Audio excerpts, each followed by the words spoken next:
사람들이 대부분 청소를 해도 티가 안 난다 하잖아요. 근데 이곳을 청소하면 티가 안 날 수가 없습니다. 전업주부 37년 차인 저희 장모님도 해결 못했던 숙제였습니다. 이곳은 바로 이 냄비 뚜껑 사이에 찌든 때. 이거 어떻게 지울 건가요? 더럽다고 안 쓸 수도 없고, 그렇다고 매번 바꾸자니 돈은 아깝고, 꼴도 보기 싫은 냄비 뚜껑 사이 찌든 때, 그리고 냄비 속에 묻어있는 얼룩까지 이 영상에서 한 큐에 해결해 드리겠습니다. 청소하러 가보시죠.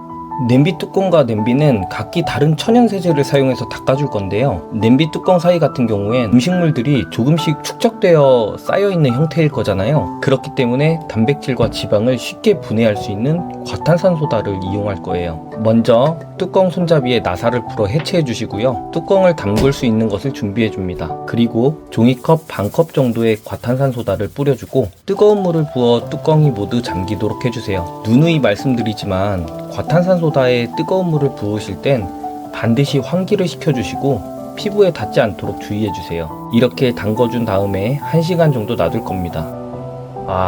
찌든 때가 이렇게 올라와 있는 게 보이시죠? 물로 한번 씻어주고 남은 찌든 때는 칫솔을 이용해 닦아줄 건데요. 이미 많이 불려놨기 때문에 정말 손쉽게 닦을 수 있을 겁니다. 여기서 중요한 것이 우리가 지금 강염기성 세제를 이용해서 세척해준 거거든요. 그래서 구연산이나 식초 같은 걸 이용해서 중화를 한번 시켜줄 건데, 구연산을 녹이기 귀찮으니까 저는 식초를 이용할 겁니다. 중화를 시켜준다는 게 어려운 건 아니고 새 물에 일정량의 식초를 부어주고 한번 헹궈주면 되는 겁니다. 한번 헹궈줬다면 중성세제로 이제 마무리 세척을 해줍니다.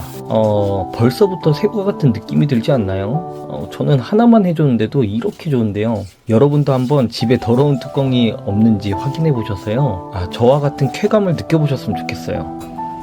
두 번째는 냄비에 묻은 찌든 때와 미네랄 자국을 닦아볼 건데요. 먼저 찌든 때 같은 경우엔 종이컵 반컵 정도의 베이킹소다를 냄비에 뿌려주고 뜨거운 물로 5분 정도 불려줄 겁니다. 참고로 베이킹소다 같은 경우엔 물 온도가 60도 이상이면 충분히 세정 역할을 할 수 있기 때문에 팔팔 끓지 않는 물이어도 괜찮아요.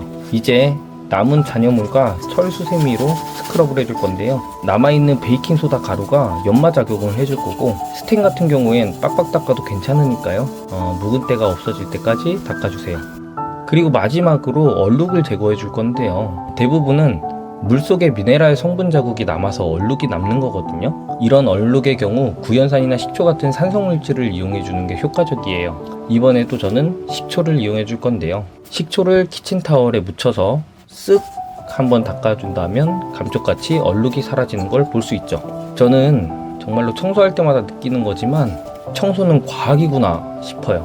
요즘 학교에서는 어떻게 가르치는지 모르겠는데 저 때만 해도 생활 속에 적용할 만한 실험은 거의 하지 않았거든요. 차라리 이런 식으로 청소를 하면서 화학이나 과학 실험을 했다면 살면서 절대 까먹지 않았을 것 같은데 말이죠. 이처럼 우리가 청소를 할 때 화학식을 알지는 못해도 어떻게 사용해야 하는지는 알아야 하잖아요. 그래야 효율적으로 청소할 수 있고 화학 반응에 의해 위험성도 미리 인지할 수 있고요. 앞으로 제가 이런 부분까지 고려해서 여러분께 도움이 될 만한 영상을 만들어 보겠습니다. 그래서 오늘의 결론은 과탄산소다로 뚜껑을 세척해줬다면 반드시 중화를 시켜줘야 되고, 베이킹소다는 물온도 60도 이상이면 충분히 세정 역할을 할 수 있고, 냄비 속의 미네랄 자국은 식초를 이용해 제거해 줄 수 있다는 것입니다. 영상을 시청해 주셔서 감사합니다. 구독은 사랑인 거 아시죠? 오늘도 사랑합니다.